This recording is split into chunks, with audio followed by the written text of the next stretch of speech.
Hello and welcome to another Raggy's Beers, Wines and Spirits review on, for the moment, not a bad Sunday afternoon. Today, I'm going to be reviewing, if I can get it out of the drawer, J.W. Lee's Cosmic Brew. So, it's a 3.9% ABV. Oh, that's not very good, is it? Hey, whoa, bit on the low side. Hey, makes me sound like a right drunk, doesn't it? J.W. Lee's and Professor Brian Cox are on a mission to explore new worlds and boldly go where no one has gone before. And it does actually say that there. To seek out new ideas and new flavours. It is this thrust of curiosity that has led us to Cosmic Brew, a hoppy and thirst-quenching amber ale. So, you see amber, you smell lemon, tropical or sweet, you taste crisp, citrus and white grape. Now that's interesting. Bitter, it's 4 out of 5. Sweet, 2 out of 5. So without further ado, time to crack on. So, my wife bought me, God, good 10 years ago, one of these Connects, or 2 Connects roller coaster sets, where you build them up, you know, and to be honest, never opened them. The other week, came downstairs and my son says, I tucked in the house and I started to have a go and I couldn't figure it out at all. You know, I was absolutely chuffing hopeless. Give me a website problem, I'll sort it. Give me a gardening problem, not worry. Maintenance, handiwork, yep, I'll do it to the best of my ability. But no, I couldn't get anywhere. Anyway, I built it. The roller coaster's sitting in my dining room there, and it works for the most part. The motors, there's something wrong with how we've done it with the motor, but for the most part it's working great. So I found the other one today, started building that, and I tell you what, it's not as easy as it looks. Here we're banging it together as quick as past me. No. So, amber pour, white head, can't see any carbonation or lacing, but I don't think this glass does it. So on the nose I'm supposed to be smelling lemon, tropical and sweet. Can't smell anything. So we'll go to the taste.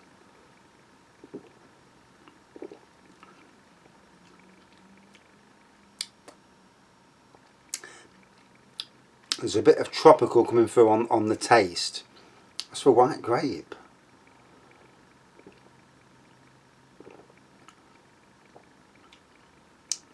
But the further we go down the bottle, it may change. Only 3.9%, so not exactly a strong beer. Brewed in Manchester. J.W. Lee's, they make some good beers. And I've totally and utterly forgot what they are.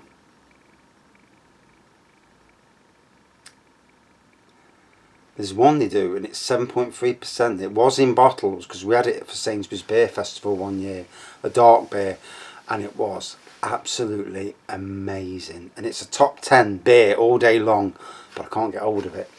So one of these days, if next time I take a trip up to Manchester, I might have to go with some pennies and go and get myself a stockpile of their beers, or even go to one of their pubs and get it on cask if I have to. If I have to do it that way, I will, you know. It might be the way that I do that eventually in the long run, you know, with certain beers, because certain, you know, the seasonal beers, you just can't get them. The only thing to do is go to the beer festival and get them to do me samples of beers, give them a couple of tokens, get the beers, get home and do the reviews at home, because I'm not standing around a beer festival reviewing. We need 2 or 3 people to start taking the mick, and it just ruins the occasion.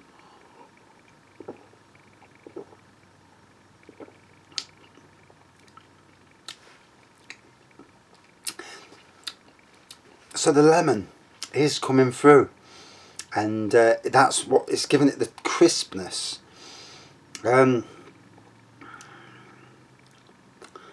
Bit not quite enamoured by it at the moment, to be fair.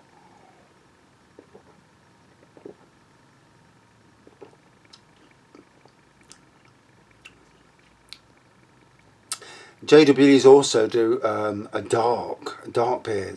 Morrison's used to sell it, but they've stopped selling it. Like JW Dark or something. It was only called something silly like Dark. Let me go back because I'll tell you some of their beers. So jwlees.co. Right, let's go to the beers.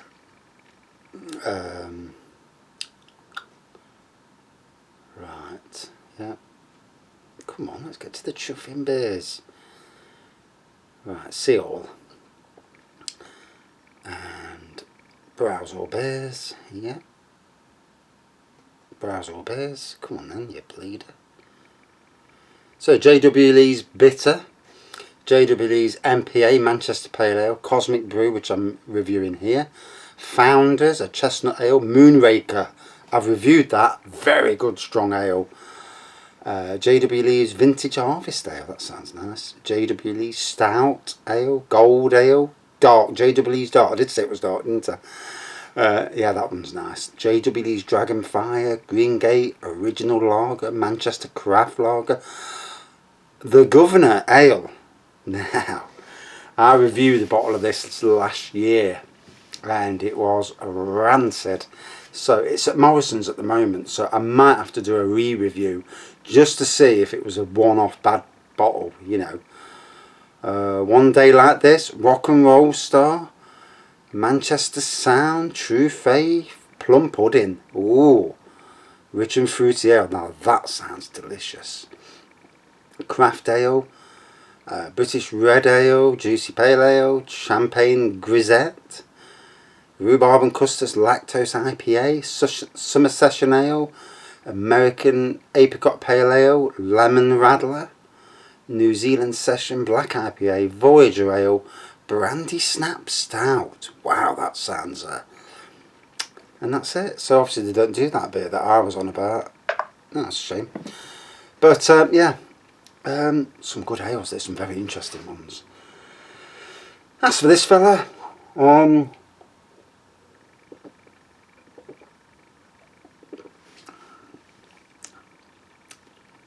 definitely got the lemon and citrus then. Yeah, definitely came through then.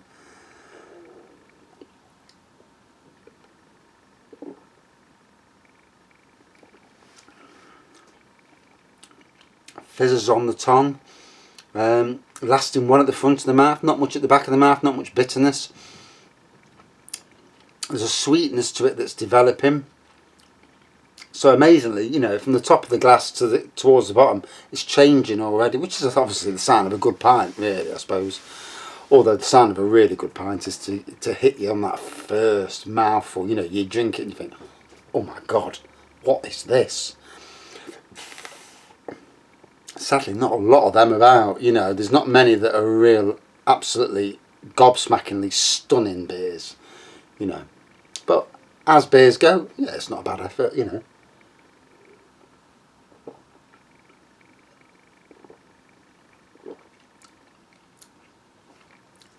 Flavour's getting better towards the bottom. So obviously it takes time for you to, you know, get used to it. The first mouthfeel didn't feel that great, to be fair. But at the bottom, you do get that kind of cosmic thing about it. But, you know, if you go with the flow, I suppose. It's different, you know. I'll say that about it.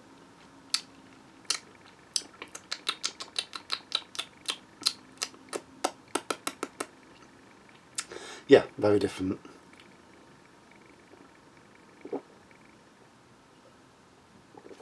So, breaking it down,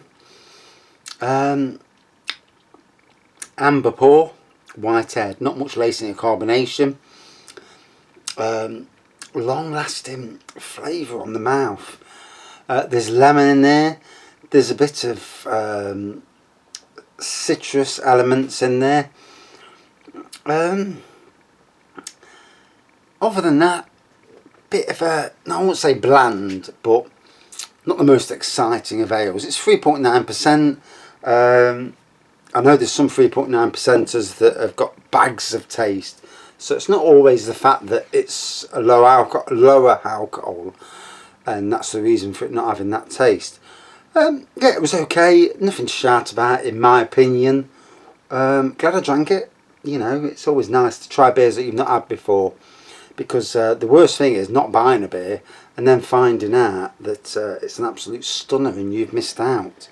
You know, and I need to keep my eyes out on Lidl, because they do a lot of beers. You know, when they have different countries in. And we haven't been going recently, and we've got into a rut of going to bloody Morrison's and Tesco's. So, to break it down really, it was okay. It got better as it got to the bottom of the pint. It kind of lived up to its billing somewhat. But overall, not that exciting for me really. Not a beer I'd want to try again. So, we'll get to the score. Out of 5, I'm going to give it about 3.7. Yeah, it was okay. It was something you could drink pleasantly at a bar, but not something that you would buy a crate of, that's for sure. And not a King Goblin. But and not as good as some of their other beers. They do some really good beers. Moonraker is fantastic. But like I've said before, to appeal to the wider audience, not everybody likes strong beers and dark beers like I do. Not everybody likes wheat beers, and not everybody likes traditional, not everybody likes craft. And, you know, to appeal to that wider market, you've got to go for beers that suit a lot of different categories. And I think that's one of them beers, you know. It's a beer to suit the mid-range drinkers, you know, rather than them who just like one particular type, you know. That doesn't make it a bad beer though, you know, in the long run. Right. Thanks for watching, and see you soon. Got my eyes, got bags under my eyes. Cheers.